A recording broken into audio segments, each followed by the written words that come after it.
Salut à tous, c'est Kovek. Le débrief de ce match entre l'Algérie et la Guinée-Conakry. Victoire 2-1 de la Guinée-Conakry. Je vais faire ce débrief dans un format un petit peu plus différent que d'habitude. Vous l'aurez remarqué, je suis pas sur mon PC, je suis comme ça. Avant qu'on commence, n'hésitez pas à liker, à vous abonner si ce n'est pas déjà fait, à mettre un petit commentaire de ce que vous avez pensé de cette rencontre. L'Algérie qui s'incline 2-1 dans ce match de qualification pour la Coupe du Monde 2026. Malheureusement, on va parler de ce match, on va parler d'une première mi-temps qui a été, pour moi, je vais vous dire vraiment ce que je pense concrètement, qui a été nul offensivement pour l'Algérie, mais bien défensivement. Dans le sens où on a vu des joueurs de l'Algérie qui avaient du mal à aller de l'avant offensivement en première période. Et voilà, et d'ailleurs, on a failli se le faire payer plusieurs fois. Il y a eu énormément d'occasions pour la Guinée en première période, et une Algérie qui a été très très faible offensivement. La seconde période, c'était l'inverse. C'était l'inverse. On a vu l'Algérie qui allait beaucoup plus de l'avant offensivement, mais qui s'est oubliée malheureusement défensivement. Avec tout d'abord ce but à la 50e minute de Silla, avec une erreur de la défense algérienne. Il y a eu trop d'erreurs dans ce match malheureusement, et le but de Silla. Ensuite, l'égalisation sans plus tarder avec un super ballon piqué de Ben Lahma qui finit sur la barre, sur le montant. Mais ça revient avec un but contre son camp de Baldé à la 53e. Et le but de Camara, voilà, il est tout seul, encore une fois, on se bouffe une contre-attaque. Et Camara qui est tout seul et qui n'a plus qu'à finir pour la Guinée. Voilà, malheureusement, on s'est fait avoir face à cette équipe de la Guinée qui a très bien joué son coup. Et on va maintenant aller voir le classement, les amis, puisque c'est très important d'aller voir quand même ce classement. On est d'accord, le classement de ces éliminatoires de la Coupe du Monde. L'Algérie est dans le groupe, le dernier groupe du coup. Et l'Algérie est toujours première de ce classement avec du coup 6 points. Mais on avait l'occasion de frapper un gros coup. C'est pas ce qu'on fait ce soir malheureusement puisqu'on a 6 points.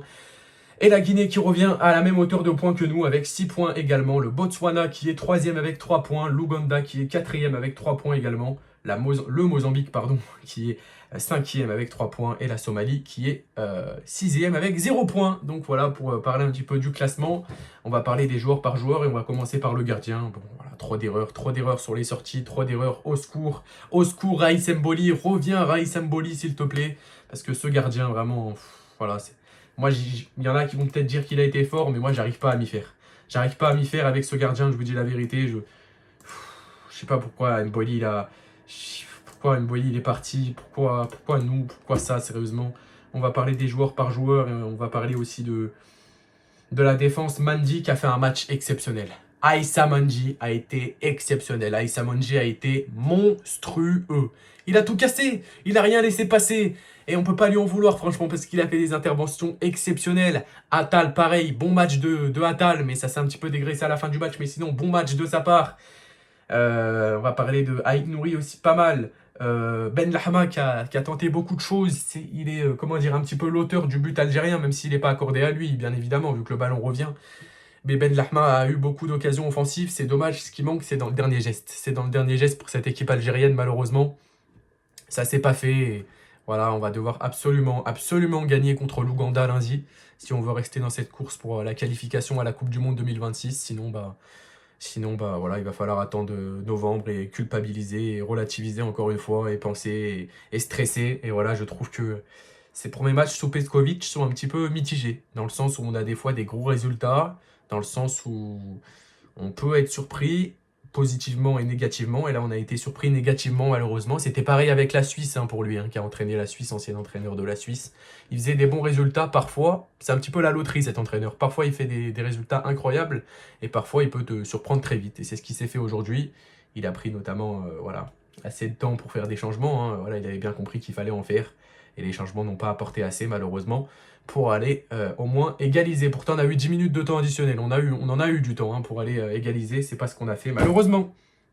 Voilà, c'est pas ce qu'on a fait, malheureusement. Et on peut être que dégoûté de nous. On a été nuls offensivement. On a raté trop. Et t'as des joueurs, j'ai l'impression, qui jouent au rugby. Bonne entrée de Amoura. Je trouve qu'il a fait une bonne entrée, même s'il n'a pas été assez efficace, malheureusement, pour qu'on aille aller chercher au moins l'égalisation. Mais bonne entrée d'Amoura. Il a fait des bonnes accélérations, des bonnes passes. Il manquait il manquait ce joueur, en fait, offensivement, qui pouvait nous apporter sa propre touche. Et je pense par exemple à Riyad Mahrez. C'est vrai que Riyad Mahrez manque à cet effectif. Après, je parle du Riyad Mahrez de la CAN 2019. Hein. Je parle pas du Riyad Mahrez qui trottait, qui broutait l'herbe à la CAN 2023. Non. Je parle du vrai Mahrez, du vrai joueur qui nous manque offensivement dans cette équipe. le joueur moteur capable d'alimenter les buteurs, capable d'alimenter un numéro 9. Il n'y avait pas de numéro 9 d'ailleurs, hein, jusqu'à l'entrée de Bounedjah. C'était en fait une attaque alignée entre Ben Lahma au départ et un autre joueur, je sais plus c'est qui, entre Ben Lahma. En tout cas, c'était une attaque alignée avec Ben Lahma devant. Mais voilà, une équipe algérienne décevante, plus que décevante. On peut que être déçu, franchement. Et les prochains jours vont être décisifs.